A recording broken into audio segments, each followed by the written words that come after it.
Corvettes at Carlisle.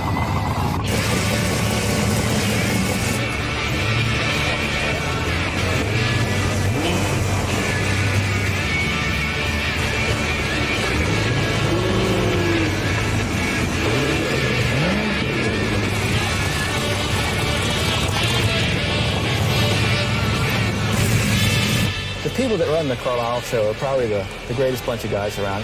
What makes them the way they are, I think, is they're all Corvette enthusiasts, and that makes a big difference.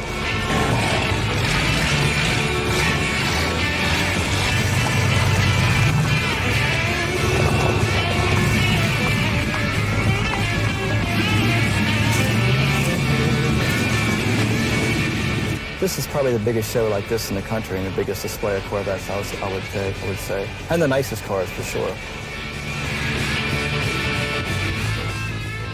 Wonderful. Good show. Lots of vets. Good prices. Nice time. How about you? Well, if you had one of these back in the 50s, you were known as the little guy whose mom and daddy had money.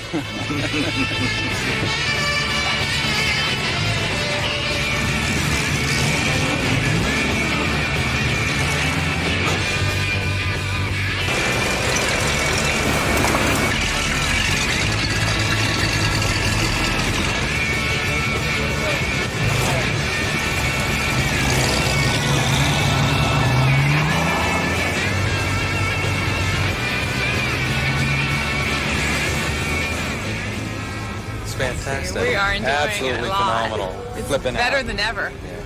Really Best show we've ever been to. You think we're having a good time? We having a good time, honey? You bet. Mwah. Everybody drives Corvettes. People who express themselves with their cars and people who just like nice American machinery. They're reliable sports cars. They're unique. It's people who are energetic, I think, that feel good about themselves in general.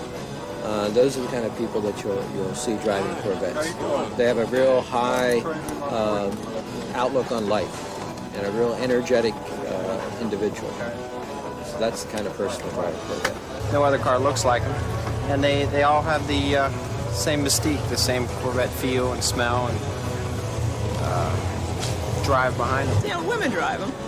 And it's, you know, like Danny was saying, it's the aura, it's the power in them, the sound, the feel. It's different than any other kind of car. You know, it's just, you wouldn't know it unless you get in one and you drive it. It's got a certain feel to it. The Corvette, America's only true sports car.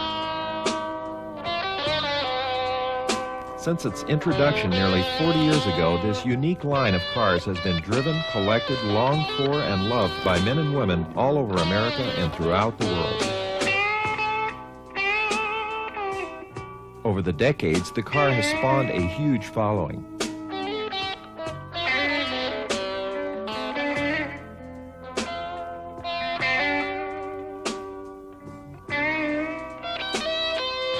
Its sleek lines, roaring power, nimble handling, and all-around good looks have charmed and seduced drivers and their passengers around the world. It's the magic, really. Nora is the magic. It's like I said, people looking back at their youth. It's something. It's the fountain of youth, and that's what a Corvette's about. And when you get a bunch of Corvette lovers together, it's not long before you hear the words beauty, power, grace, but most of all, you'll hear talk of the Corvette mystique. It's the nostalgia, it's the whole aura of the Corvette. And it's America's sports car, and that's why people come. A truly awesome event, Corvettes at Carlisle packs in as much automotive entertainment as anyone can experience in a weekend. It's well organized. All their shows here are well organized shows. Traffic, crowd control, the way it's laid out, plenty of space. It's a good show.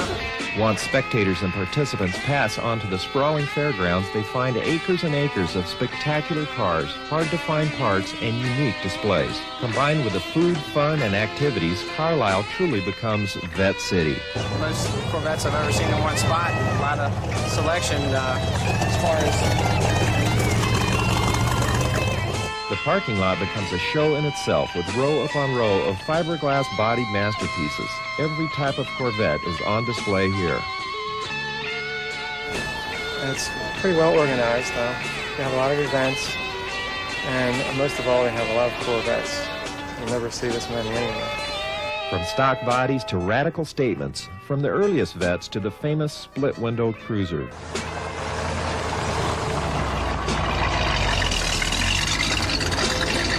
This is the place to be for automotive enthusiasts. It's a mini Woodstock for Corvette lovers. It has like an aura about it, you know? Yeah. Bit of plastic, 630. I mean, when you see one come down the street, heads turn. You have to see it to believe it. I couldn't explain it to anybody, and they wouldn't understand it unless they were here. The creator of this phenomenon of motorabilia is a self-described kid himself. Chip Miller is the man who gave life to Vette City. For most of my adult life, I've collected and enjoyed Corvettes as a hobby and as a means of transportation. Started off just wanting to have a group of people in, give them a place to buy parts and buy the cars that they love also. Now when you come to the Corvette show, what you'll see is basically a mob scene. A packed house full of Corvettes, the enthusiasts, the parts, the cars, the magazines, and the fun that comes with Corvette ownership and Corvette party. And this is what I consider to be the biggest Corvette party in the world. I used to trailer my Corvettes from site to site and show them. That's really not where it's all about, I don't feel now. I think it really happens when you get behind the wheel, you turn the key, the fuel injection starts to sing, the mufflers sound, you put your foot on the throttle, you put it in the gear, and away you go. That's what the Corvette's really all about.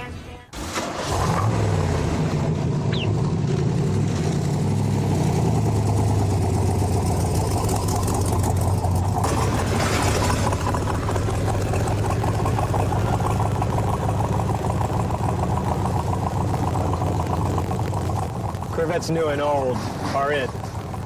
They're beautiful, they have sex appeal, they appeal to everybody, almost.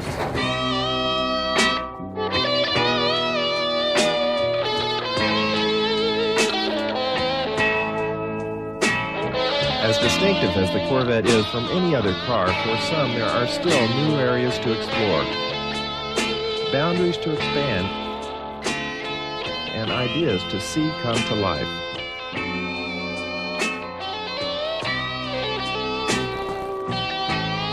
Few cars have given customizers the thrill that the Corvette has. There's something about the car's swoopy looks that excites their creativity.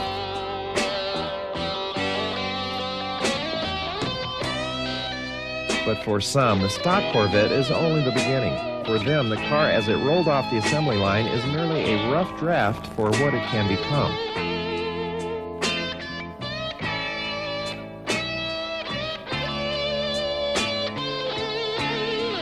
Over the years, no matter what other kinds of cars General Motors produced, the Corvette has always been special. It has always stood out from the crowd. Innovative performance features have been the norm with the Corvette. Being beautiful is only the start. Performing well has been equally important to the Corvette builders and buyers. Thanks to its satisfying blend of beauty, power, comfort, and handling, the Corvette has been a winner in car shows, on the street, and at the track. It's no wonder the car has become the signature of American automaking. Some cars may be quicker and others more powerful, but few have struck the endearing chord of excellence as has the Corvette. When you open the door and climb inside a Corvette, you've entered a whole new world.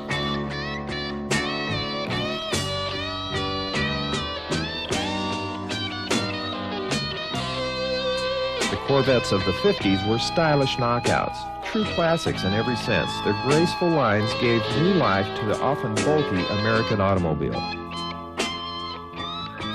Here was a car that could compete with the best of the world. Put down the top, grab the gear shift, and drive. This wasn't a date, it was a lifelong love affair and marriage. And once you've fallen for a Corvette, there's no turning back, even if for some it might seem the car clouds the senses. But making its distinctive mark has always been the way of the Corvette. And And don't try to sell the idea that it's just another car. Nobody will believe you.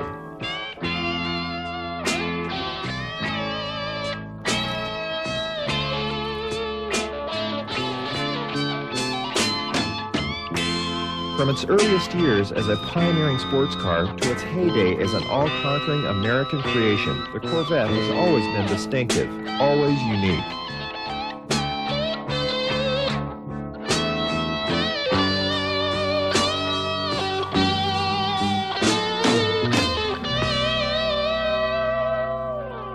If you look around, all these Corvettes, they all have a little bit different accessories, a little bit of different touch to them. Everybody's got their own thing going. They're sexy.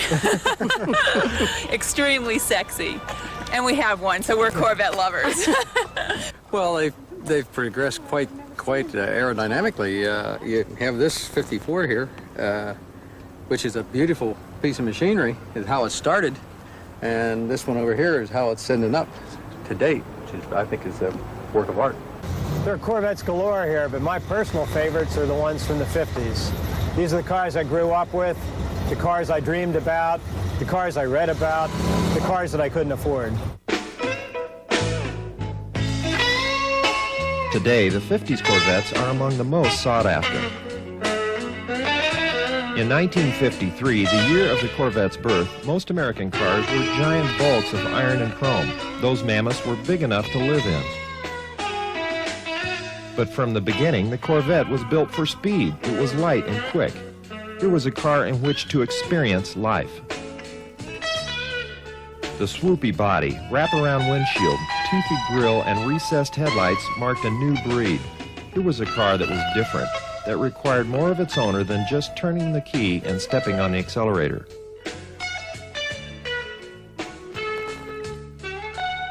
The early years were rough going. The first run of the Corvette was nearly its last. Early options were few. It had no roll-up windows, but tricky-to-use clip-on side curtains. The first-year Corvette even lacked an exterior door handle.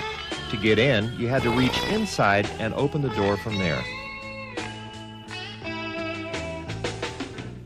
Only 300 of the cars were built in 1953, and even priced at just $3,500, sales were slow. For some of the early buyers, this was the car to love.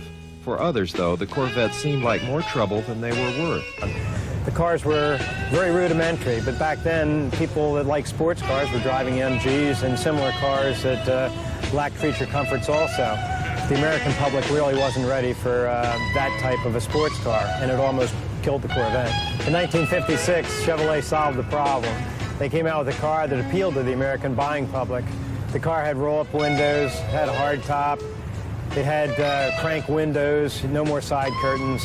It was just a more civilized car. It had the performance, it had the looks, it had the mystique that created what we all idolize today, at least us Corvette nuts. By 1957, production was on its way up. The Corvette was discovered. The Americans had their own personal sports car. That's the era that I love. That's the year I like to drive. That's the year I remember. Top down, fuel injection singing, Beach Boys playing over the radio. And it's really what we're trying to recreate today. I think it's why I'm still into it and probably why I always will be. I always want to be 20 years old.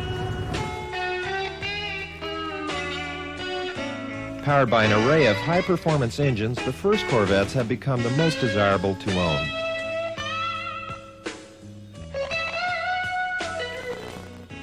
Sexy, cool, macho, the Corvette cries out for adjectives. And, though desired by millions, it takes a special breed to own a Corvette. What kind of man drives a Corvette? A real man. I don't know, I think it's an extension of their, I don't know how to say it, but this is what I tell him all the time. What kind of man drives a Idiot, I think, but I don't know. A fun guy. And we're in trouble here. It's definitely a man's car. Macho man, you mean, or your typical bachelor, or really anybody, I guess, can drive a Corvette, buy one, own one?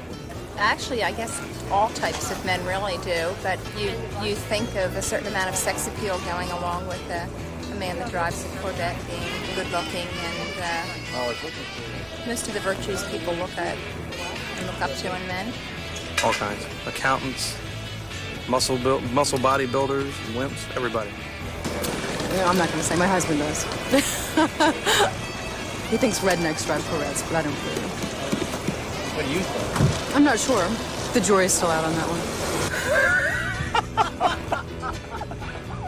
No, you can't say that on TV. You can't generalize like that. All different kinds of people. A man is so masculine that drives a Corvette. It's exciting, you know. So the mundane, everyday car, it's just something exciting about it.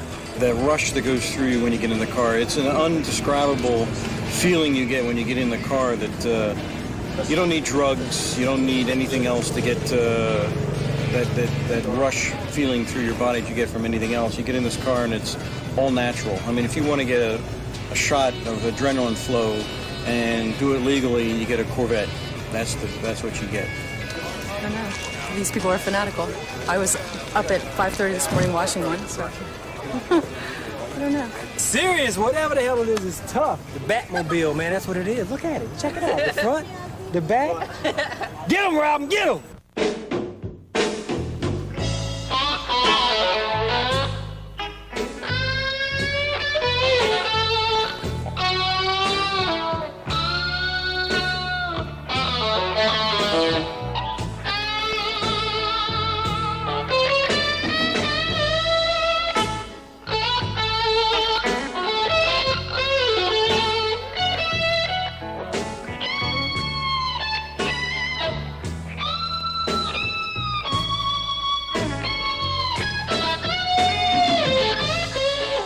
I think the thing that draws people to Carlisle is the overall ease of operation of the facility.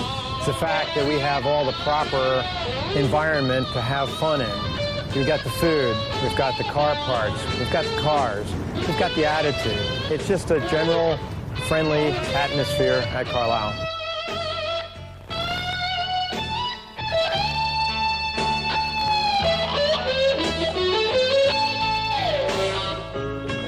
Years ago, my partner and I started Corvettes at Carlisle. It came from my heart and my love for the Corvette automobile.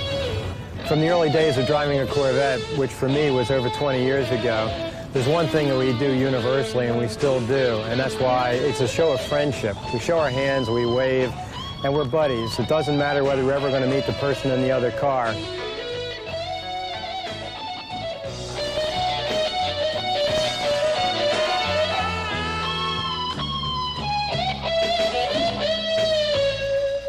I don't know of any other car made in America that this happens.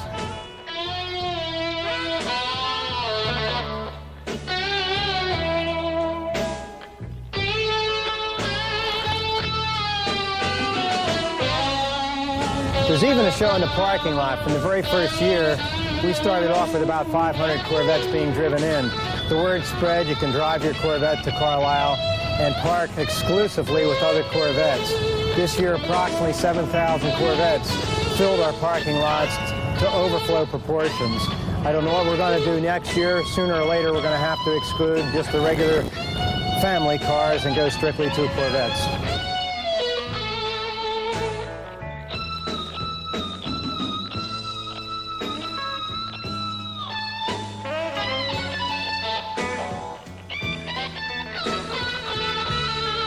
This could possibly be the largest gathering of Corvettes anywhere in the world. We want to give the spectators their money's worth and more. That's why we have so many things here that they can relate to, that they can enjoy, that they can go home smiling. Among them, the swap meet.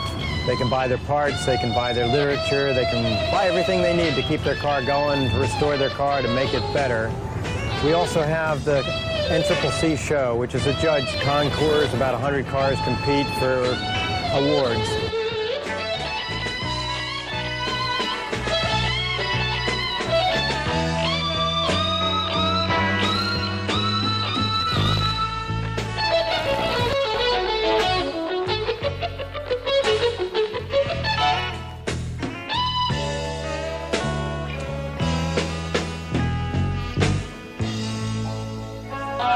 because of all the sports car, it's probably the most affordable.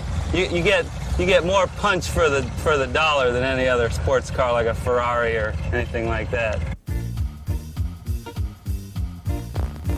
53 was the first year, and there was only 300 of them built.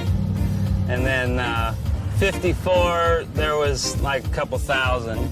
Then 55, it was starting to die, and they talked about canceling it. But then in 56, they came out with the V8, and that's what resurrected the Corvette. It was a 265 V8 back then.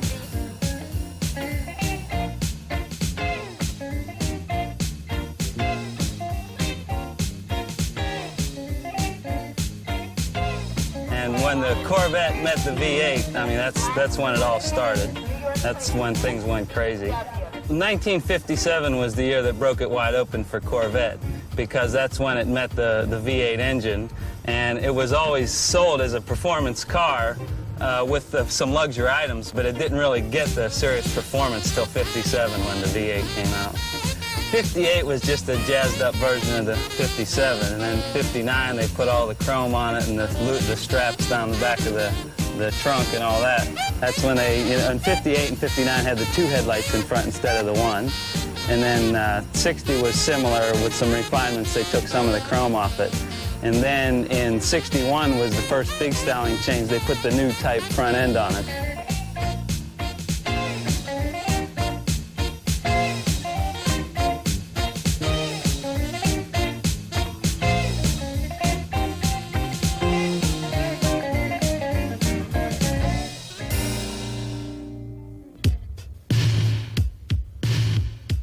Many purists frown on radical changes being made in the Corvette. They love and maintain the cars as they were built. However, you can't discount the gorgeous looks of this 1957 Pro Street Black Mariah.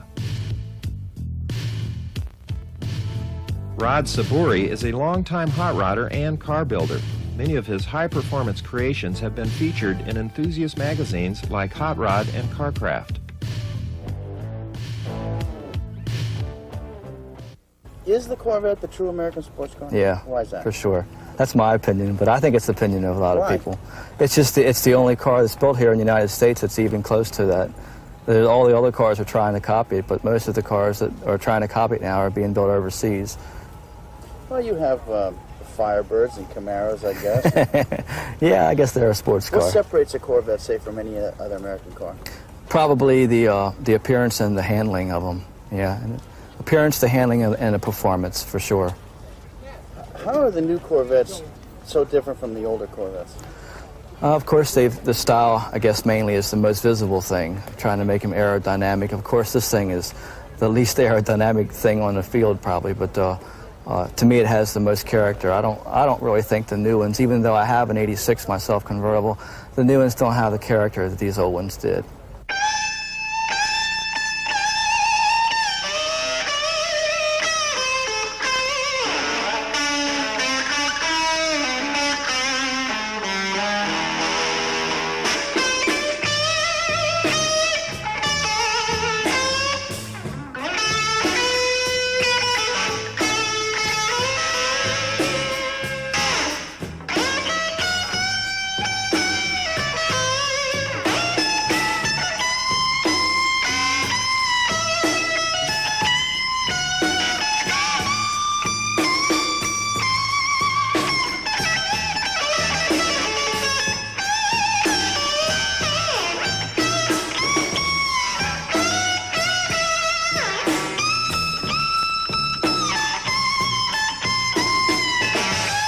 When I drive this thing on the road, I get a pretty good reaction from the public and from the authorities.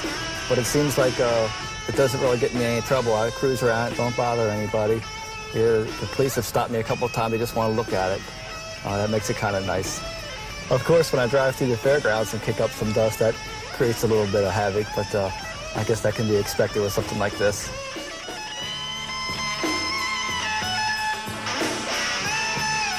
The car has a tube chassis and frame. It's got a lamb strut front end, lamb disc brakes, 9-inch Ford. It's got a 4-link system on it. It's got all the goodies, rack and pinion steering.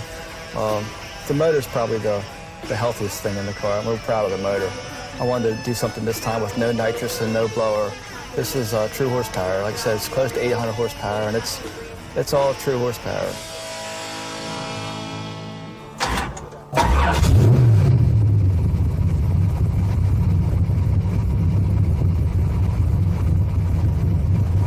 Power, one of the Corvette's strongest suits. But just as the basic lines are sometimes just the start for customizers, so too is the car's basic power plant. From the beginning, the Corvette was meant to be a high-performance car, and that meant racing. The Corvette has proven itself a winner and the receptive host to nearly every conceivable performance innovation. They can have all the original ones. These Corvettes were made for racing. Scoops, wheelie bars, slicks, racing cams, and heads all add up to keeping Corvettes running ahead of the pack. It's got a Charlie Garrett prepared 454 in it, 535 cubic inches, and dynoed at 750 horsepower. It's got one very grand dominator on it, Rodex heads. The car only weighs 2,200 pounds.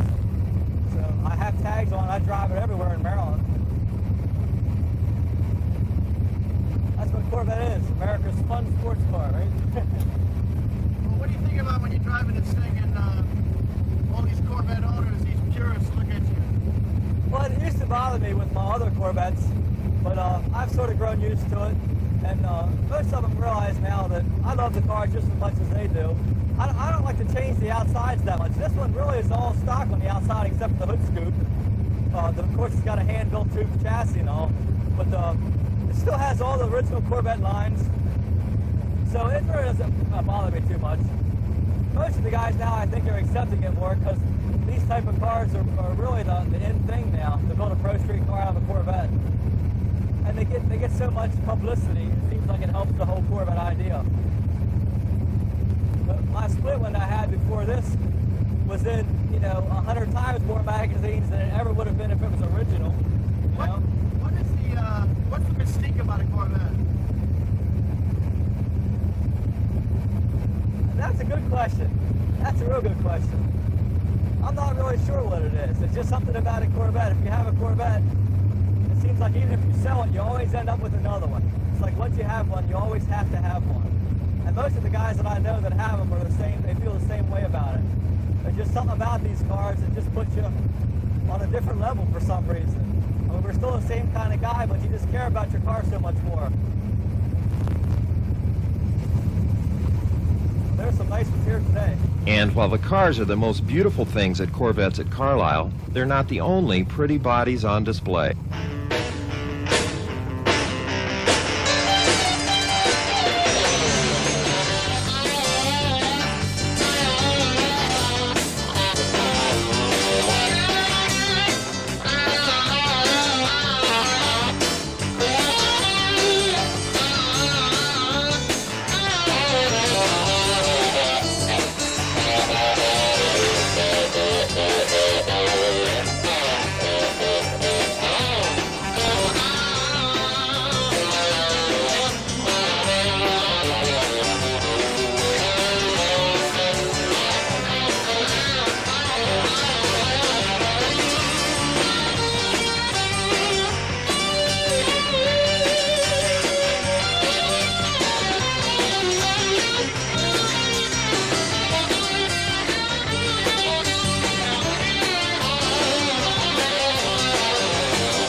Lucky man is Captain Lee, and he just won our giveaway car. Such a fantastic feeling to be at Carlisle. We're so excited. Thank you, Carlisle. Thank you. I think that what's really impressive is the amount of people this year for right now. I think that during a time when the economy's not really real strong, but there is a lot of people here today. Looking and touching and buying. Carlisle offers that and more, especially at the Collector Corral. Here's where all the buying and selling takes place. You can roam the parking area and get an eyeful of beauty and grace, but in the collector corral you can sit in the cars and actually get a feel for what pumps these Vette lovers up. Do you long for a 50s hot rod? For Corvettes, the 1958 through 62 cars were the start of a golden age. An example for most Corvette lovers is the 1963 split-window coupe.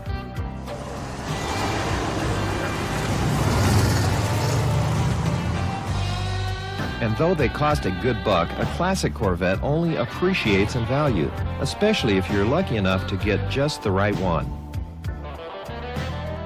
We have the world's largest Corvette swap meet here, pinpointing anything you need for your Corvette, be it the smallest part, the little nut, the little bolt that's needed to complete an accurate restoration, all the way to the car covers, a whole body if you need it, the whole front end, motor. It's endless. Row after row of vendors with parts of all kinds, ready to meet every collector's need. Virtually every part that exists can be found here. If you can't find it, I doubt it was made. Corvette dealers and traders from throughout the country come to Carlisle to wheel and deal. And what better place to find that special part than this giant swap meet? I think our largest attraction, if I have to pinpoint it, would be the swap meet. Even if you're not looking for parts, how about just looking?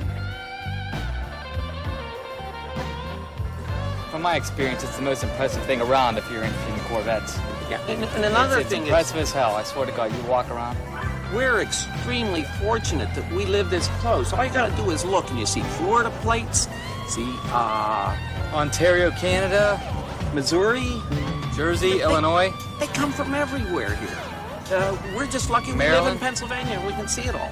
A lot of greetings from Club Corvette of Finland. Paljon terveisiä Corvettes Carlisleen, Club Corvette of Finlandilta. It's power here.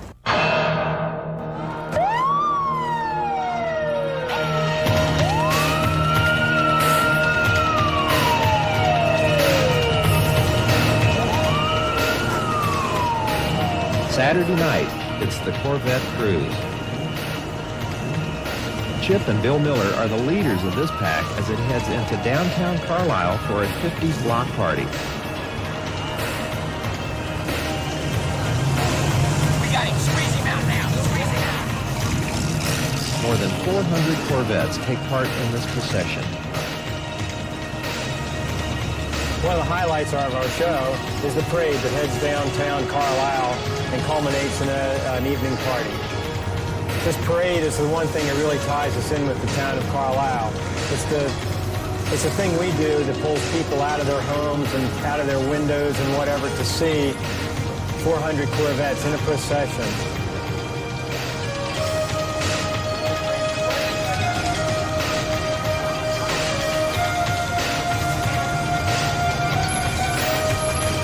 The parade in the town is simply thrilling.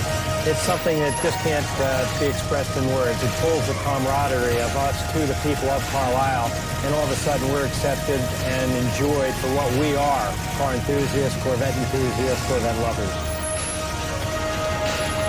We're like a friendly army invading this little town of Carlisle.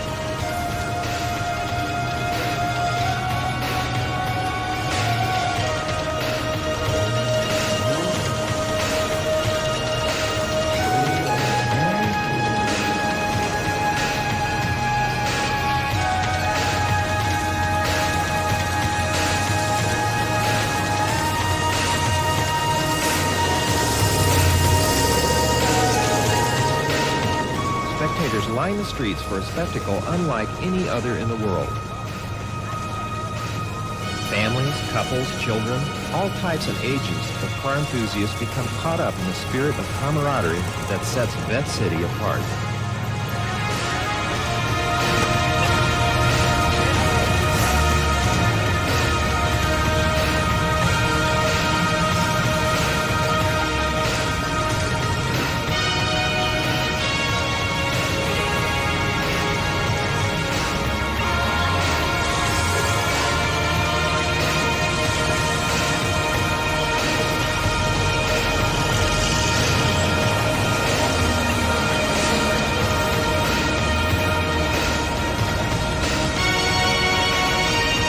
Corvette lovers. They'll be back next year for the parties, for the new and old friends, and for the spirit that defines Vette City.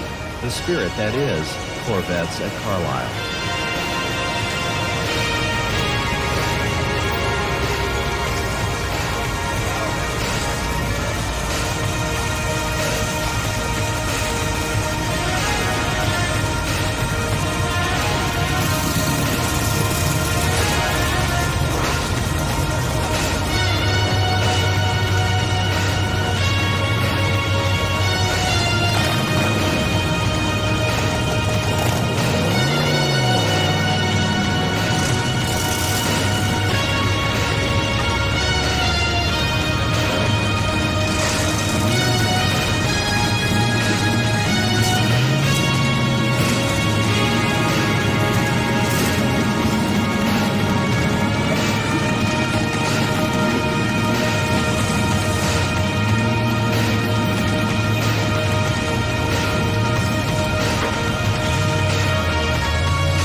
This exodus from the fairgrounds into the town of Carlisle is something you'll never forget. It's a memorable experience that'll last in most people's mind forever.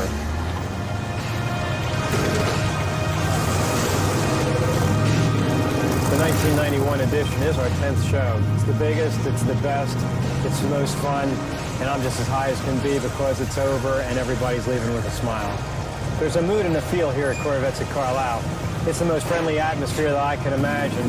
It's my favorite show. It always will be. It's my baby, it's my brainchild, and I love it and I love the people.